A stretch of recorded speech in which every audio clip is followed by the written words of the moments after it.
ہم نوا کی اس ایپیسوڈ میں آپ کو دیکھنے ملے گا کہ رافع اور اس کے کلیگ ایک دوسرے سے باتیں کر رہے ہوتے ہیں کیونکہ رافع کی بائک خراب ہو جاتی ہے۔ وہ اسے آفر کرتی ہیلپ لیکن وہ لینے سے انکار کرتا ہے، بولتا ہے نہیں میں اسے ٹھیک کر لوں گا اور آگے چل دیتا ہے۔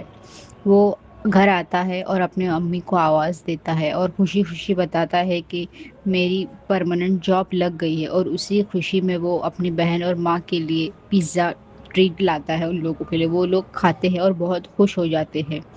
پھر رافع سفیان کی تعریف کرنے لگتا ہے تو یہ عائشہ کو بات پسند نہیں آتی، وہ وہاں سے اٹھ کر چلی جاتی ہے۔ پھر رافع اپنی ماں سے کہتا ہے کہ میری بہت ساری خواہشیں ہیں، جیسے آپ کو حج کرانا، پھر عائشہ کی شادی وغیرہ وغیرہ۔ پھر ماں اس کو بہت ساری دعائیں دیتی ہے۔ پھر آگے بتایا جاتا ہے کہ جو ارسلان ہوتا ہے، اس کی جو گرل فرینڈ ہوتی ہے، اس سے اس کا جھگڑا ہو جاتا ہے۔ وہ پیسے کے لیے وہ اپنی ماں کے بیگ سے کبٹ سے پیسے نکالتی ہے۔ یہ سین بتایا جاتا ہے۔ پھر آگے بتایا جاتا ہے کہ ارسلان، اس کی ماں اور اس کی ابا بیٹھے ہوئے ہوتے ہیں۔ پھر اس کی ماں کہتی ہے کہ میں زوہا سے سفیان کو ملوانا چاہتی ہوں، وہ دونوں ایک دوسرے سے دیکھ لیں گے تو پھر خوش ہو جائے گے۔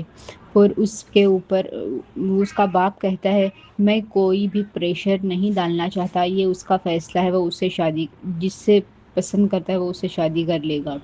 پھر آگے بتایا جاتا ہے کہ عائشہ اور اس کی ماں بیٹھی ہوتی ہے۔ عائشہ اپنی ماں کے لیے چائے لے کر آتی ہے تو اس کی ماں کہتی ہے کہ بیٹا تم سفیان سے بیکار میں بدگمان ہو، وہ ویسا لڑکا نہیں ہے۔ جب تمہارا بھائی رافع بات کر رہا تھا سفیان کے بارے میں، تب تمہارے چہرے پر ایک عجیب سی پریشانی نظر آئی، میں اس کو دور کرنا چاہتی ہوں۔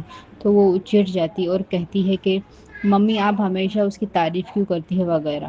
پھر اگلے سین میں بتایا جاتا ہے کہ دوسرے دن صبح کا منظر ہے، صاحب ڈائننگ ٹیبل پر بیٹھے ہوئے ہوتے ہیں اور اس کا باپ ارسلان کے بارے میں پوچھتا ہے تو اس کی ماں جھوٹ کہتی ہے کہ ارسلان سو رہا ہے، جبکہ ارسلان سو نہیں رہا ہوتا ہے، وہ پوری رات اپنے دوستوں کے ساتھ آوارہ گردی کر رہا ہوتا ہے۔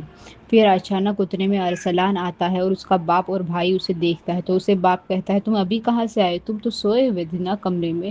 تو پھر اس کی ماں جھوٹ میں اسے اشارے میں کہتی ہے کہ ہاں تم ہاں کہنا کہ تم ابھی سو کر اٹھے ہو۔